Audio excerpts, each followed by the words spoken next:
दोस्तों नमस्कार।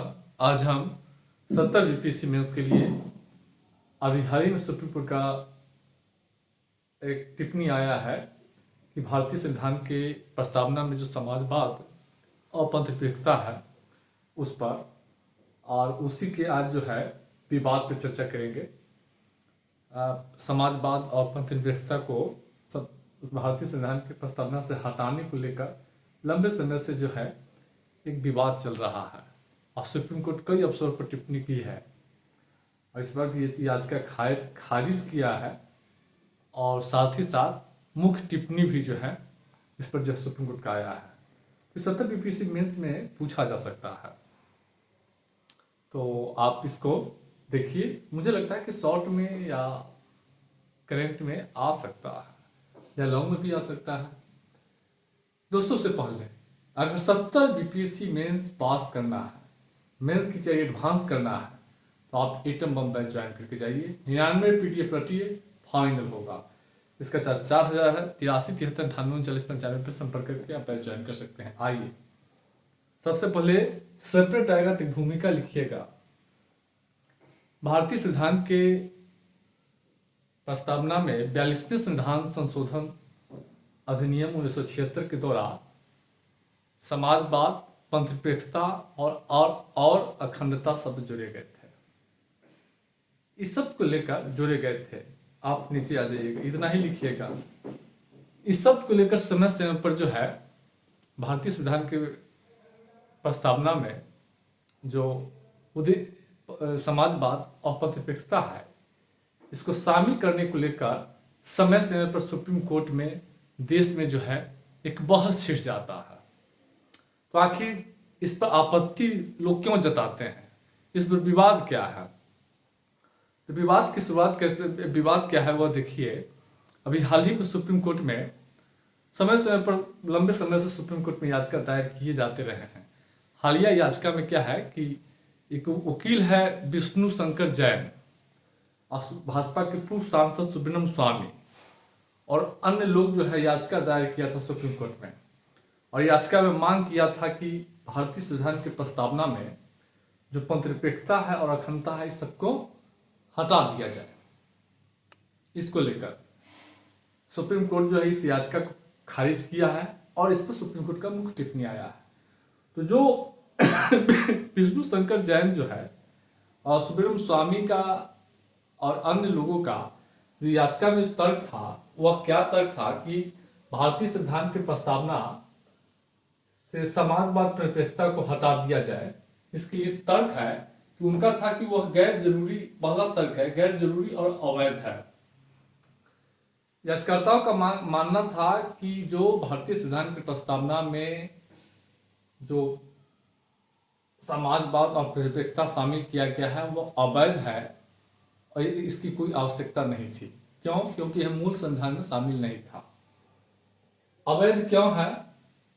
क्योंकि उनका तर्क था कि संसद जो है अनुच्छेद 368 के तहत प्रस्तावना में संशोधन नहीं कर सकती है, संशोधन नहीं कर सकती है, इसलिए अवैध तरीके से जोड़ा गया है।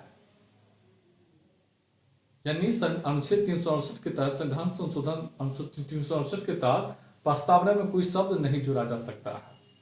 पहला तर्क था। दूसरा तर्क था कि इससे जो है प्रस्तावना में जो समाजवाद और पंथनिरपेक्षता है, इससे लोगों की निजी स्वतंत्रता और धार्मिक भावना प्रभावित होती है।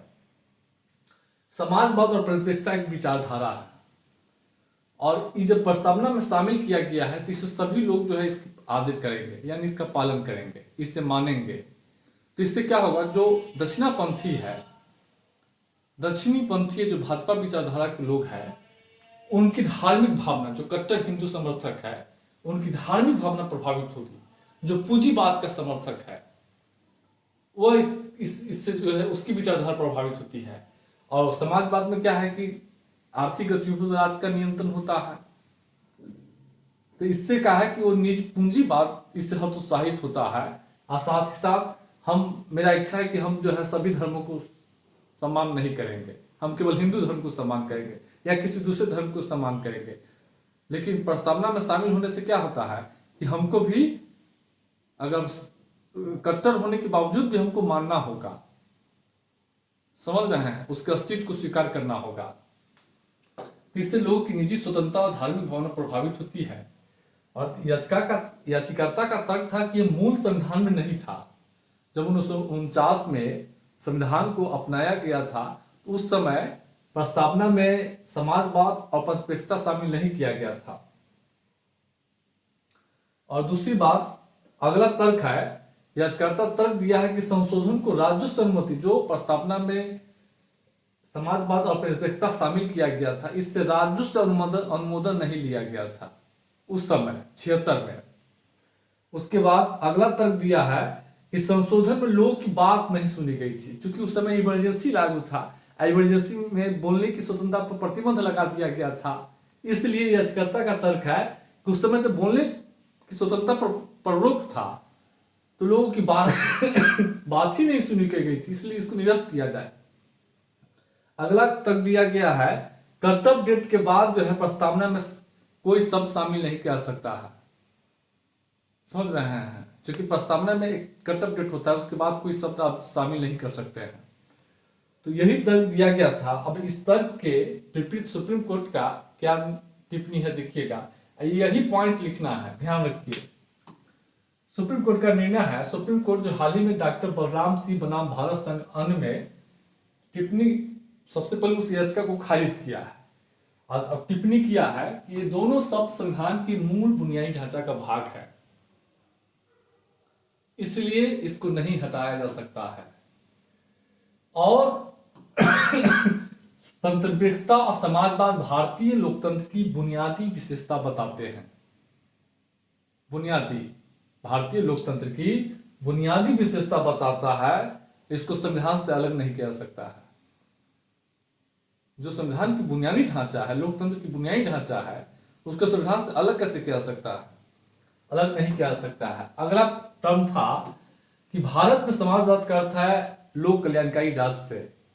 समाजवाद लोगों के लिए खड़ा होता है, समाजवाद से हम सबको लाभ मिलता है। वहां भारत के संदर्भ समाजवाद का अर्थ है लोक कल्याणकारी राज्य अपने जनता के आर्थिक, सामाजिक, आर्थिक हितों के लिए अगर प्रयास करता है तो वही समाज है, वेलफेयर स्टेट। यहाँ समाजवाद का अर्थ है एक ऐसा राज्य होगा जो बच्चों के गर्भ में जो बच्चा होता है उससे लेकर उसकी मृत्यु तक उसके जीवन भरण पोषण, रोजगार, शिक्षा, स्वास्थ्य, सब चीज का भरण पोषण करता है। जब पेट के गर्भ, माता के गर्भ में रहता है बच्चा, तो उसके लिए प्रसूति की उपबंध किया जाता है, पोषक तत्वों की व्यवस्था की जाती है, सहायता दी जाती है।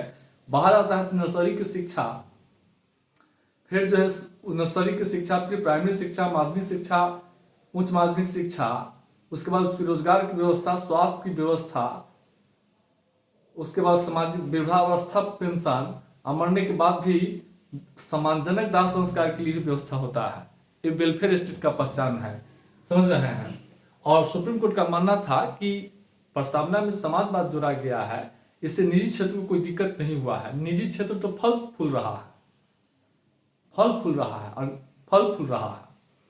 उसके बाद सुप्रीम कोर्ट का मानना था कि संसद के संविधान संशोधन करने के अनुच्छेद 368 के तहत संसद के संविधान संशोधन करने की शक्ति जो है प्रस्तावना तक फैली है। यानी संसद अनुच्छेद 63 के तहत और संविधान के प्रस्तावना में भी बदलाव कर सकती है। तो यही सुप्रीम कोर्ट का निर्णय है।